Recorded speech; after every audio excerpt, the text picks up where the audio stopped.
Welcome to the Yeah Come On Show with Southside Steve. Yeah, come on. Just got early morning coffee voice. Yeah, you got a little frog in my throat. It's okay, man. You're dressed nice. You're ready to start the day in a white, really sweet looking shirt. This is one of my thrift store finds. It's a thrift store shirt. It's actually kind of a cheap shirt, but it looks kind of interesting. Does it ever bother you that you're buying something that somebody else said, I don't want this anymore? No, absolutely not. I've gotten some really good finds. Some of the best shirts that I get compliments on are straight off the Goodwill rack. Does it bother you that when you go shopping that they just give you a plastic bag to put your clothing in and there's a chance that the price was written in masking tape on the shirt? You gotta look at everything and all the tags before you wear. But I like to have them dry cleaned before I wear them. Yeah, I just wouldn't just put that on my back is what I'm saying.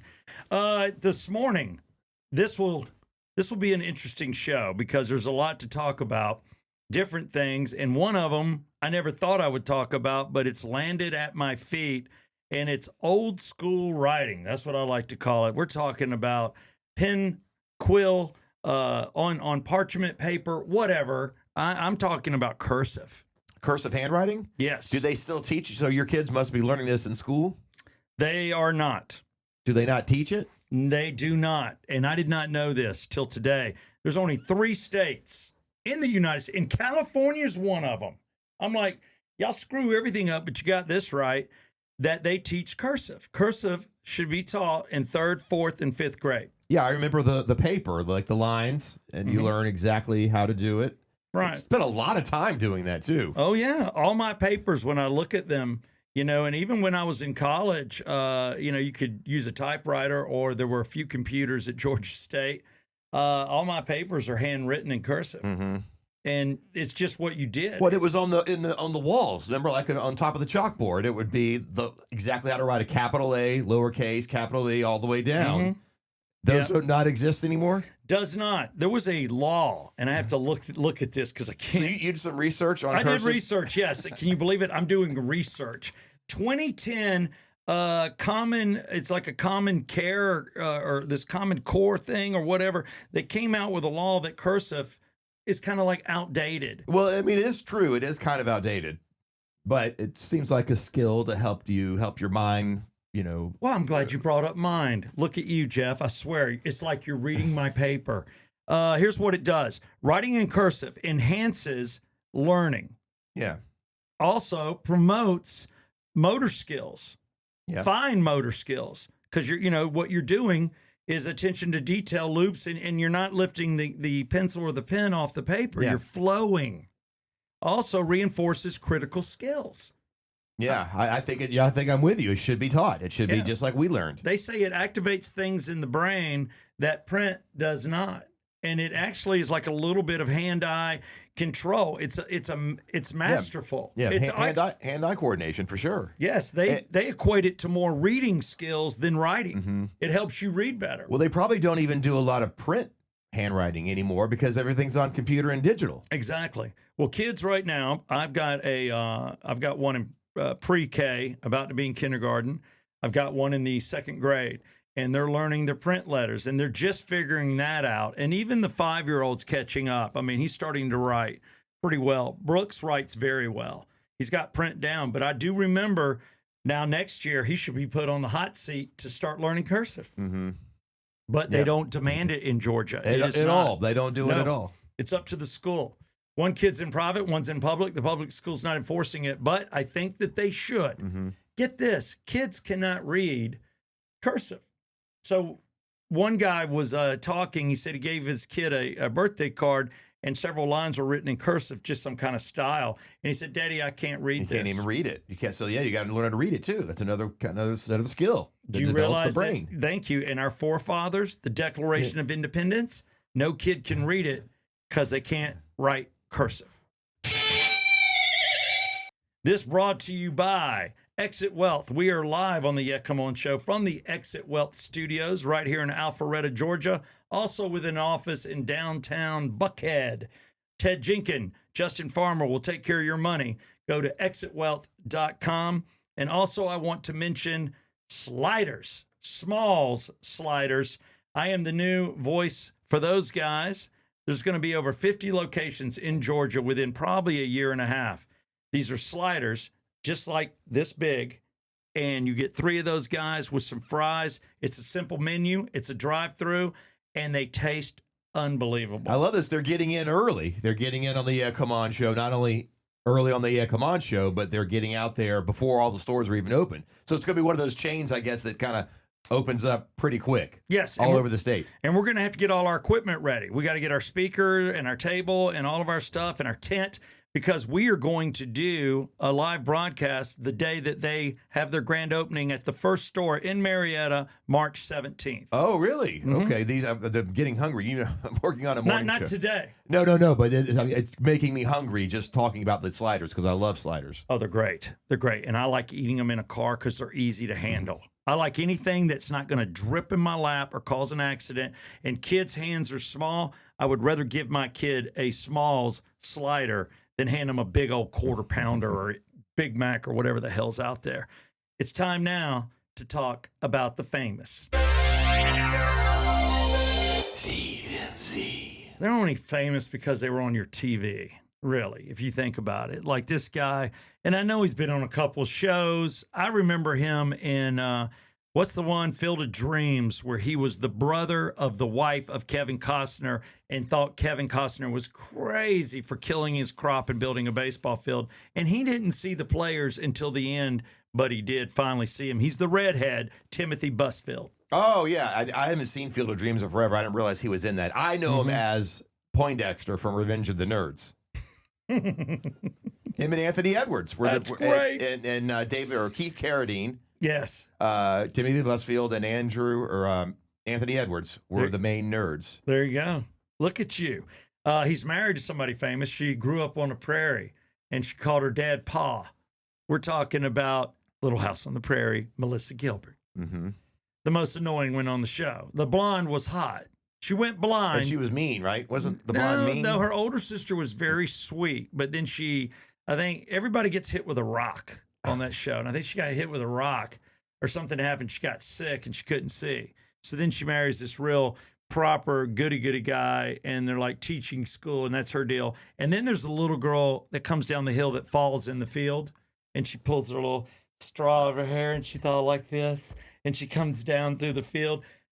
She never really became a big deal. She is like the drummer in the Partridge Family.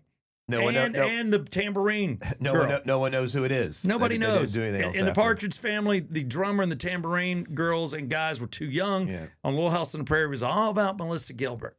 And that's his wife. And it shows her in the courtroom crying because he's being released from jail. He's been in an orange jumpsuit since he turned himself in. And he's being charged with a little touchy with 2 young boys and then another actor. So he's on bail. Out on bail, and then he'll do whatever trial, and she's standing by him. Said this is all BS. It's a money grab, and nothing happened with these kids that are young in age.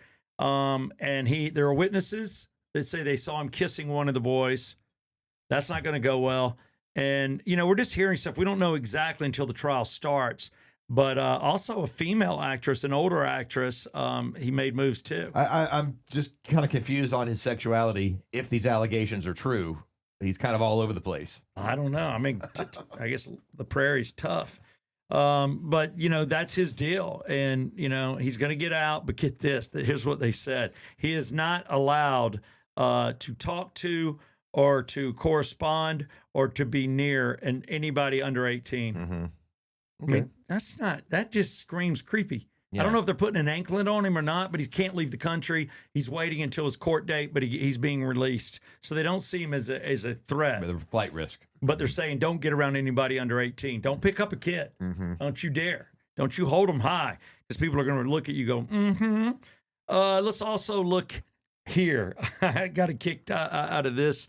Timothy Busfield is one thing, and that's an issue. And again, I don't like the touchy-feely stuff, and I don't get it. But I also don't know if I get, and you're going to touch on this, the Greenland thing either. President Trump, he's in the news, and so is Nick Shirley. These are 2 political guys. Nick Shirley, you didn't know who he was till a few weeks back. And who is he again? He's the guy that went door to door and went to all the Somali-owned kid camps. Oh, the guy, the TikToker or the influencer, and he all of a sudden went viral finding those places that weren't open, the child care centers in Minnesota. He's helping discover over $19 billion in fraud, taxpayer money that was used in the Somali community and sent back to Somalia. Yeah. And get this, more evidence is coming out. Do you know all the TSA officers? And I've flown into Minneapolis before. Like 90% of them are Somalians. Mm-hmm. So guess what? They're in on it. So suitcases and things that were going to be checked were let in. Cash. Oh, like cash. So because you can't send a suitcase full of cash without it getting flagged. Well, you can if the Somali If they're in on TSA it. agent is in on it. Wow. This is getting deep. It's getting way deep. So he is going to testify in Minneapolis today. And Nick Shirley's just a guy that just saw a need, and he went by the Learing Center. I know. I even saw they made merch because it's supposed to say Learning Center, and it was spelled wrong. And I think he's making like hoodies with the logo misspelled. And he should. I can't believe anybody in that community didn't. If you opened up a business here, and like say Alpharetta, and you spelled something wrong, 10 people would walk in the first day. Hey, bro. Well, not only that, the person making the sign, wouldn't the person making the sign be like, hey, guys, I don't think you spell check this. Yeah. How did it get that far? You sure you want it written like this? I mean, look at our logo. When I gave this, I said, yes, it's YEAHC''MON. Don't spell come, COME. I don't do that. Right. But you got to tell them. In other words, some Somalian business, I guess, or somebody thought it was funny when they made the sign. But there's a phone number. I thought we'd call it on the air. You want to call the Learing Center? I want to call you have their number? Yes. You know why? Because they showed it on Fox News today. I've seen it. I've got screen grabs of it, and the number's out there. So I think we can call it. I want to see if anybody picks up. We're doing it live. Okay. I don't. There's no way that someone's picking up. What's the number? It's area code 612. 702-4012. And I'm going to ask if this is the Learing Center. Your call has been forwarded to voicemail. Yeah. The person you're trying to reach is not available. At Really? the tone, please record your message. When you have You leave finished voicemail? recording, you may hang up. That's my voice. Hello. I'm just in off the boat. I noticed that the Learing Center takes care of small children. I've just moved into the community. If you could give me a call at 404-691-6969, I would love to get little Junior in. His name is Timothy Edward Johnson Rickman. I would love to get him in the school. So if you could just call me back, I'd really appreciate it. The Learing Center. I can't wait till my son learns to leer. I put it up there, so that was the real number. So that someone got the voicemail. I was trying to think what voice I could do without offending somebody. I didn't want to go, yeah, man, what's up? You know, I didn't want to do an Eddie Murphy voice or anything like that. But there it is, the Learing Center. We just left a message. And Donald Trump, I'm sure you're going to talk about it. But this guy was speaking live this morning, and he's talking about why he needs Greenland. He's talking about going nuclear, that basically nuclear is safe now. I didn't know that. He said it's come a long way. And he's also talking about we're leading AI. So Donald Trump is in the news as a Steve MZ character. He has helped us lead the world in AI. And I don't know how I feel about it. I don't mean either, because all I see is a lot of AI junk. Yes, there is a person contacting me right now, and you know him. He'll go by the code name Alex. Alex is literally putting out music. He writes, it's his words, but he manifested what he thinks would be a good-looking singer. The singer is not real. It's an AI body. It's not just the AI music. You're making an AI artist. And he sent me the song, and I love it, but I can never see this guy in concert because he does not exist. Right. But yet, I think he's about to put out his first album. And this is what Donald Trump's proud of? Donald Trump says we're leading AI. It's going to change the world. I'm using you're better at this than me. Say it's going to change the world, and we're building factories. We're building our own power for these things, so we're not stealing from the power, and we're going to be a powerful nation Because of AI. Can you do that like a Trump thing? Yeah. You want me to do my Trump? Yeah. We're going to big, beautiful data centers. Yeah. They're going to be the greatest in the world, and they're going to be paid for by South Africa. No. It's actually AI. It's paying for itself. The AI would pay for itself because it's a big, beautiful Big, beautiful data center. Yes. And they're powered by AI. Popping up all over the country. All right, there you go. That's Steve MZ. Coming up next, we got your Polydictainment, and I just want to say it is brought to you by Exit Stage Left Advisors. Those guys help sell small businesses. Not small sliders because they just got started, but maybe your business is Big Ed's Heating and Air, and maybe you've lost weight, and now you're good-looking Ed, and your kid, Edward Jr., has gotten out of college, and he's going to work at one of these AI companies, and he doesn't want to run Big Ed's AC, so you need to sell it. You go to ExitStageLeftAdvisors.com. They're going to help you sell it. And also coming up in sports shortly, we're going to talk to Jack Sugar, and that will be brought to you by Regal Nissan. Lots of sponsors to talk about, lots of action, but right now, it's Polydictainment. Polydictainment. Yes, Trump had a little mishap with Air Force One going to Davos, Switzerland for his economic thing today. Well, actually, I think he was just doing it this morning because it's whatever time over there. Yeah, I think he's tired. So when that's the greatest aircraft in the world. When that turns around and has to come back, what was the issue? Yeah, there was some electrical issue. Says it was a minor electrical issue. The lights went out briefly, so they turned around and I guess swapped it out, and then he arrived in Switzerland a few hours late. I think I've been on planes where the lights blinked for some reason. Boy, I guess on Air Force One, can't have that. We're turning around. There's some kind of, you got to be better safe than sorry. I don't think I've ever been on a plane that's had any kind of power outage. That'd be pretty scary. Yeah, I've seen the lights flicker once or twice, but it depends on how much you fly and when you non-rev, and I've been on some prop aircraft. Non-rev, you need to explain that for people that aren't in aviation. Oh, it's when weird. You have a free ticket because you work for the airline. Yeah. And it means non-revenue. It means the airline's not making money, but I'm having a damn good ride. And that's why I'm dressed nice and not wearing flip-flops and a tank top because I work for the airline.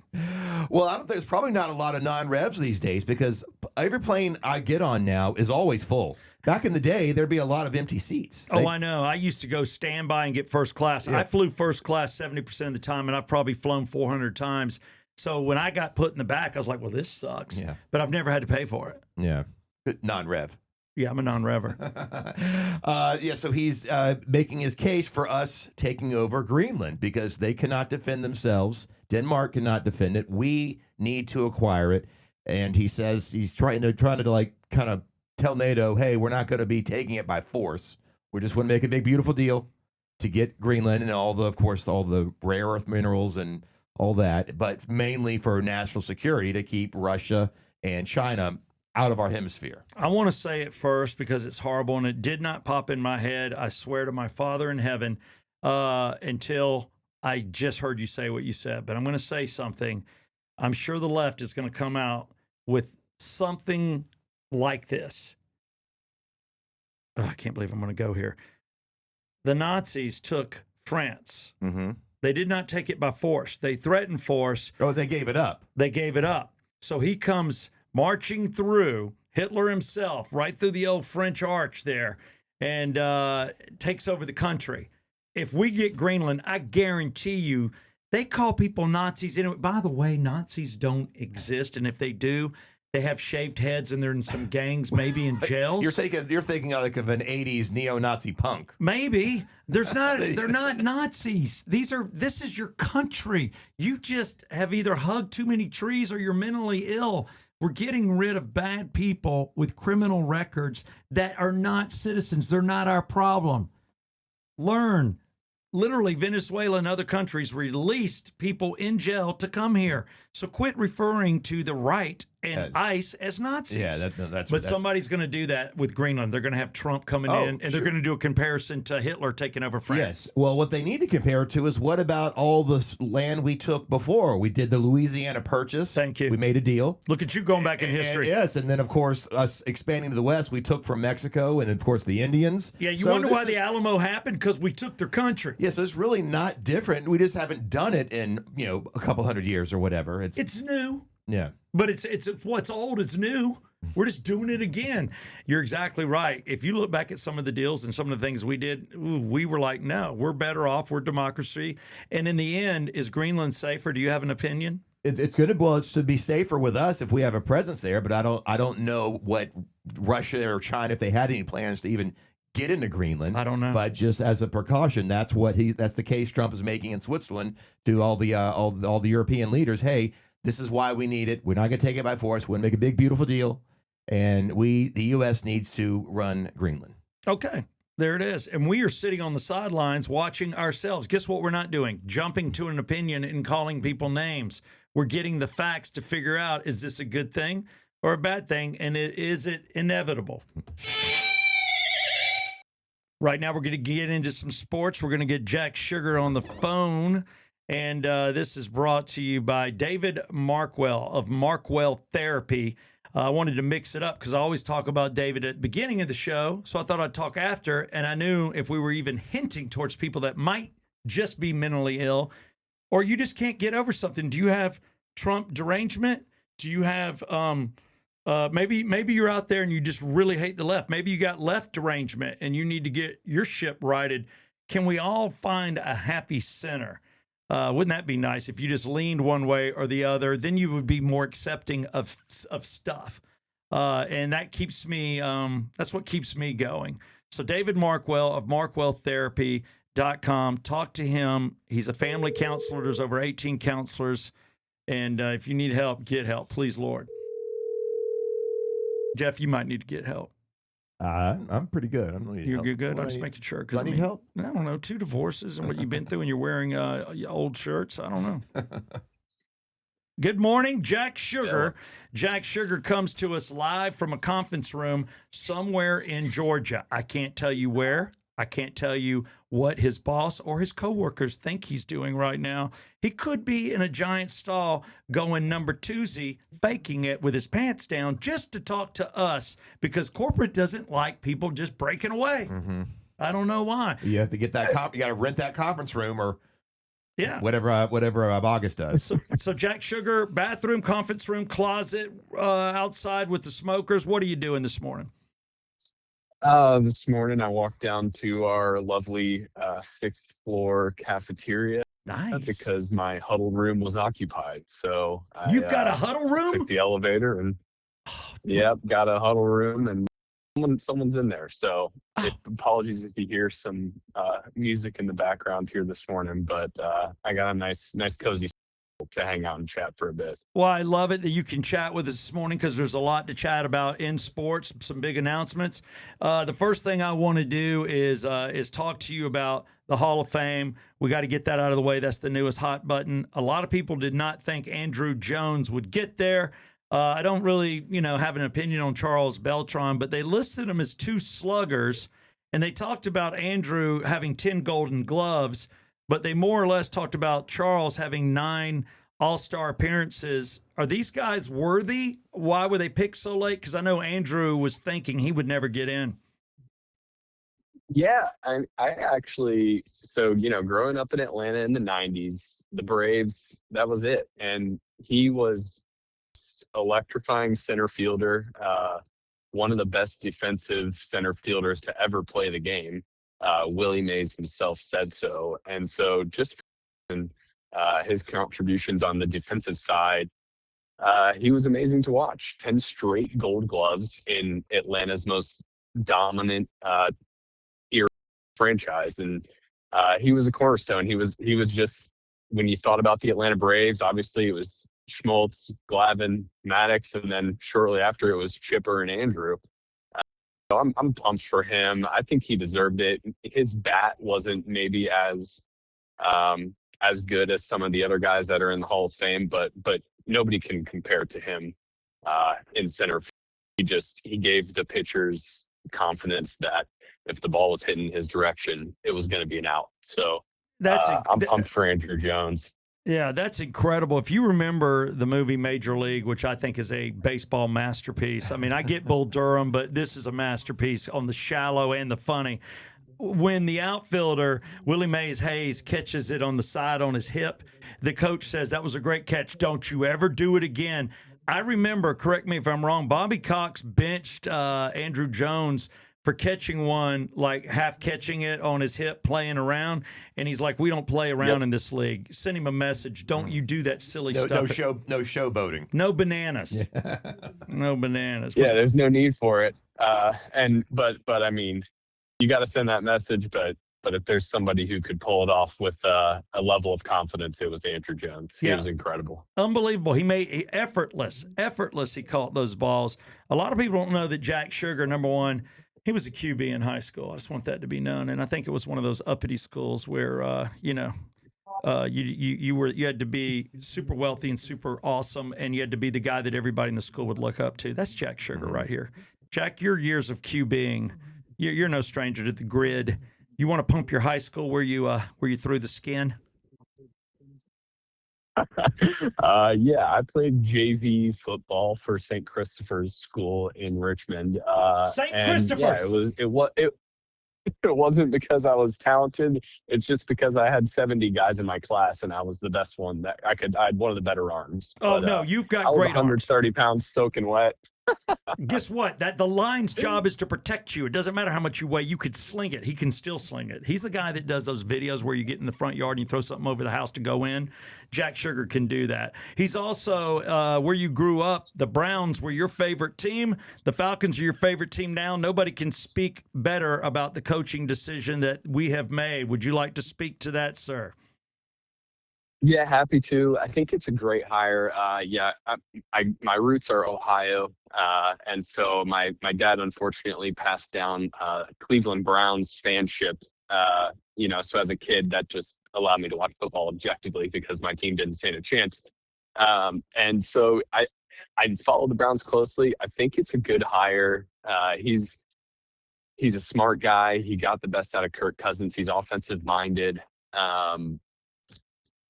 I think him and Matt Ryan see the direction of the franchise similarly, which is always good. So I think it's a nice hire. He really values running the ball, and that's the strength of our offense is the offensive line in the running game. So utilize that to get play action. He believes in analytics. He believes in the trends and keeping up with where football's at, and those are the teams that are successful right now. Are the teams that can adapt and play to the current game. So I feel good about it. Kubiak, the Seahawks offensive coordinator, was somebody that I had my eye on, but they're still playing right now. And, if you miss out on some of these guys, you risk being, holding the bag. So I think it was a good hire. I think he was coach of the year twice in the last 5 years. I think the Browns were silly to let him go, and I think the Falcons made a good hire. I love that. Now, quickly, we look to the weekend. We look to insane weather. We look to power outages because we could get the sleet or the snow. Everybody's like, know anybody with a generator? Will we be able to watch our TVs on Sunday? I don't know, but games are taking place, some of them outdoor. So what is your call quickly on the team you think will win each game? Who's headed to the Super Bowl, and will they see action?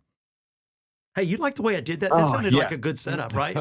Am I getting too announcery on this, or no?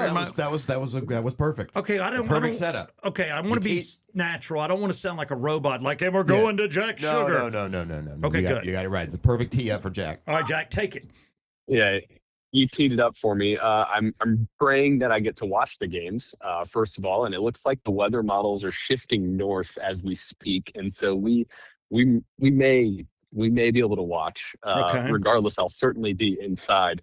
It's such a bummer that Bo Nix got hurt on the second to last play of the game in a really controversial game over the weekend. But I was sitting talking to some people at work yesterday, like, the spread on this Broncos Patriots game, it's got to be 10. And I looked, and it was 4. Wow. And I can't believe the Patriots are only 4-point favorites with a backup quarterback who hasn't played in years. So it just goes to show what defense and home field advantage can do. I won't be rooting for the Patriots, but I think for the sake of having an exciting Super Bowl, the NFL is going to want the Patriots in there. And so, I think the Patriots are going to come away in a closer one than maybe some people think. Yeah. And then, I got to stick with my Rams. It's going to be a really tough place to go into. But they went into Chicago on a frigid night and kind of beat all the odds with the Bears making a miraculous late game comeback once again, and rallied the troops and persevered. So I'm gonna stick with my Rams, and then a rematch of, I don't know what Super Bowl that was, but the Rams and Patriots would be pretty interesting. No Belichick, no Brady this time, Right. and Matt Stafford wins the Super Bowl. I think it was the one because I was on Headline News with Chloe Malas and Susan Hendricks, and I was talking about the halftime show, and it was with that Maroon 5 dude, and I was talking about what could happen. I think it was the Patriots then Rams then, and Adam Levine. Adam Levine. No, he didn't like almost get naked, or he took his shirt off. He took his shirt off, and I was trying to tell them what I thought was going to happen for the halftime show, and it was here in Atlanta, so I'm going to say that was 2017. It was. Look at me. Yep, that sounds right. That wouldn't have been 17. Yeah. 16? 17 was the Falcons Patriots. Oh. So it wasn't 17. 16? Is it 2016? 16 or 18. 16 or 18. It's either 16 or 18. But I'm right about in Atlanta, and I'm right about the halftime show. It was. Yep, that's right. We're doing it. Jack, if there's a chance of getting snowed in, because you are my brother-in-law and my other two brothers can't get to me, I appreciate it if you come to my house. So, I can have your little kids running around with my kids, and we can get snowed in together. It'd be a lot of fun. Hey, you have a fireplace and I don't, so I'm keeping all options open here.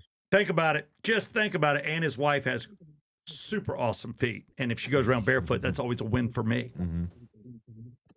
Sorry, Jack. Too much, maybe too much. It's Jack Sugar on sports. He knows all. A Browns guy talking about Falcons. It could be no better. Jack, you can go back to work. He's on every week on the Yeah Come On Show Sports. Thank you for your time, sir. Thank you, guys. Yeah, come on. Yeah, come on. Yeah, come on. Sports. Camp Right RV. Camp Right. You want to camp right. If you're going to camp, don't you want to camp right? I think it's a brilliant name. Now, they didn't spell it R-I-G-H-T. They spelled it R-I-T-E. So it's Camp Right RVs. Located in Loganville. I will be the face of Camp Right. I'm looking forward to it, showing you their different RVs, things ranging from $15,000. I said 20, but I think you can get one for 15, maybe 12, and then you can get them as high as $150, and those are 40 feet long, and you can live in it forever. But they're fantastic, especially if you got the vehicle to pull them. It's bumper. You don't have to be in the whole family doing all the driving, and then you get somewhere and you got no small car. That's why I like these guys. You drop them, you set them, and then you got your vehicle to ride around in the town you're in. Camp Right RV brings you Track 13, and Track 13 is very interesting today because I absolutely don't know where we're going, but I can tell you it's my chance to mention all sponsors, so I just wanted to give love once again to Exit Wealth for the Exit Wealth studio we sit in.